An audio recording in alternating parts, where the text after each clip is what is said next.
Iyo ufashe umwanya wawe ukazenguruka mu binyamakuru bigiye bitandukanye byo hirya no hino ngo urebe byinshi biba byagiye byandikwa, biragoye ko waza gusoza utabonye ku nkuru zigaruka kuri siporo, yaba umupira w'amaguru, cricket, tennis, baseball, imikino njyarugamba cyangwa se martial art ndetse n'ibindi. Byose ni kuba bisimburanya ku mbuga nkoranyambaga cyangwa se amapages yandika ibiganiro by'imikino.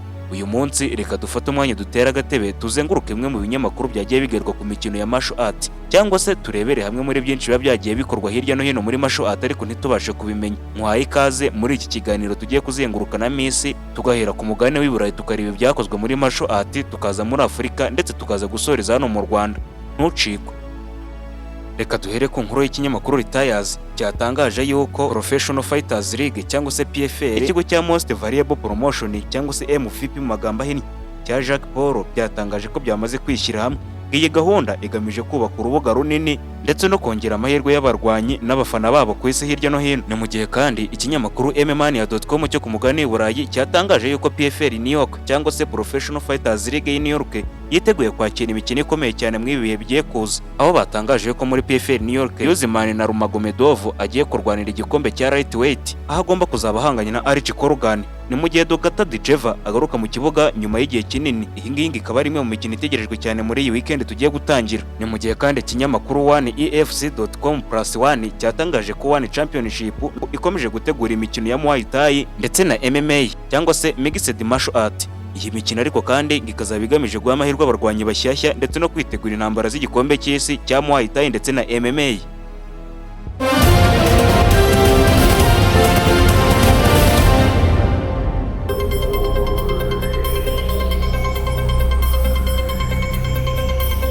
Kugira ngo sasa n'ibyo ngibyo byari biri kuvuga hanene ku mugabane w'i Burayi mu bijyanye na martial art, reka dufate indege twambuke tuza hano ku mugabane wa Afurika.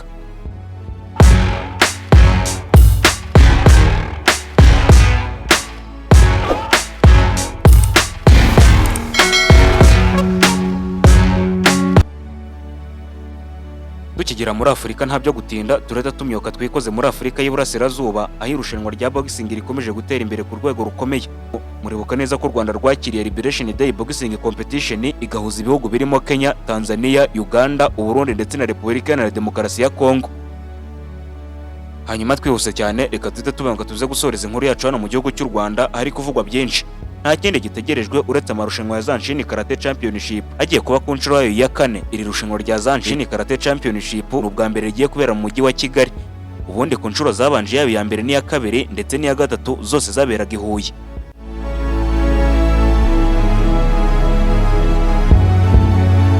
Binyujijwe ku rukuta rwa Twitter rwahoze ari X Ferwaka cyangwa se Rwanda Federation Karate, impuzamashyirahamwe y'umukino wa karate mu Rwanda, bamaze gutangaza ko kwezi kwa Kanama kuzaba kurimo ibikorwa byinshi bya karate birimo Zanshin Karate Championship ndetse na Technical Seminar. Ibi bikaba rimwe mu bikorwa by'ingenzi abakunzi ba karate bategereje ari benshi hano mu gihugu cy'u Rwanda.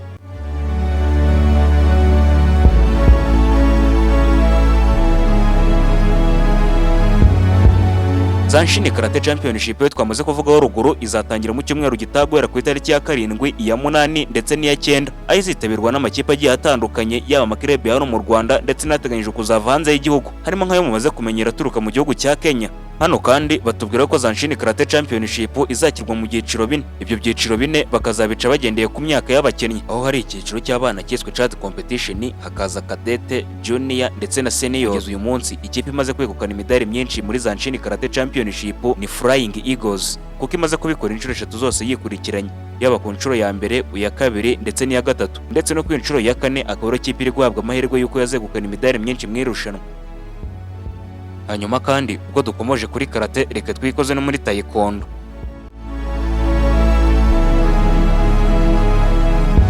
Inkuru dukesha ikinyamakuru The Update kiratubwira yuko mu mukino wa taekwondo ikipe ya Gasabo Taekwondo Club yegukanye irushanwa mpuzamahanga ryo kwibuka nyuma yo kwitwara neza mu byiciro bigiye bitandukanye.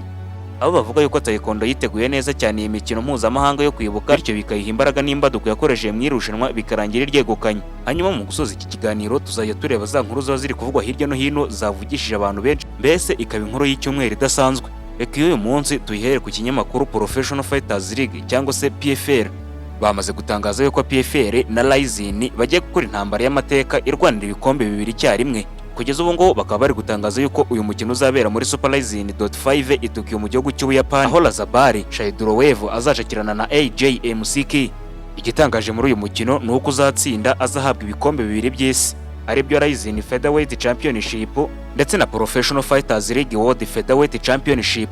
Ibinyamakuru byinshi kandi bikaba bivuga yuko ari ubwa mbere y'amashyirahamwe ateguye imirwano nk'iyi ngiyi. Iyi mpamvu yo guzatsindira ibikombe bibiri mu mukino umwe akaba ari nayo mpamvu yakomeje gutuma iyi nkuru ibi ya mbere yakomeje kugarukwaho n'ibinyamakuru ndetse n'ibitangazamakuru bigiye bitandukanye byo hirya no hino ku isi. Hanyuma kandi indi nkuru iri kuri kuruza hirya no hino nubwo dusa naho twayihereyeho, ni inkuru dusanga mu kinyamakuru punchReport.report ivuga yuko abakunzi ba PFL New York bategereje umukino karundura ugomba guhuza Usman na Magomedov, aho agomba gucakirana na Alisher Korugan, ndetse bakaba banategereje igaruka mu kibuga rya Dakota Diceva wari umaze igihe kinini ari mu mvune. Ni mu gihe kandi tugarutse muri Afurika, inkuru iri kuvugwa cyane dusanga kuri allafrica.com bavuga yuko PFL Africa ikomeje kwagura ibikorwa byayo muri Afurika nyuma y'amarushanwa yabereye muri Nigeria, ikaba yitegura gukomereza ibikorwa byayo muri Maroc. Mu gihe kandi hano mu Rwanda ibiganiro byinshi biri kwibanda ku iterambere rya boxing na martial art muri rusange nyuma y'amarushanwa ya Liberation Day Boxing Competition yahuje ibihugu byinshi byo muri Afurika y'Uburasirazuba. Hanyuma rero reka nkubwire ko iyi gahunda yo kuzajya tuzenguruka ibinyamakuru tukora byinshi biba byagiye bigarukaho igiye kuzajya iba rimwe mu cyumweru, aho tuzajya dufata umunsi tukazenguruka isi yose tukora byinshi biba byagiye biba mu mikino igiye itandukanye. Hanyuma abategereje umukino karundura ugiye kubera mu gihugu cy'Ubuyapani, ubwo nyine ndavuga babande bibera mu isi ya MMA bagiye kwitegura umukino karundura PFL na Rising ugiye guhuriza hamwe ibikombe bibiri, twizeye ko bazareba umukino uryoshye. Ibi ngibi tuzagaruka tureba resultat byasize. Reka nkubwire ko ngiye mwabanye kuva iki kiganiro gitangiye kugira kirangiye, nitwa F Boateng Kanyerezo. Iyi ni CEI Empire, mubane natwe mukanda subscribe, like, share na comment kugira ngo ibiganiro byacu by'ubutaha bitazabacika. Mugire ibihe byiza.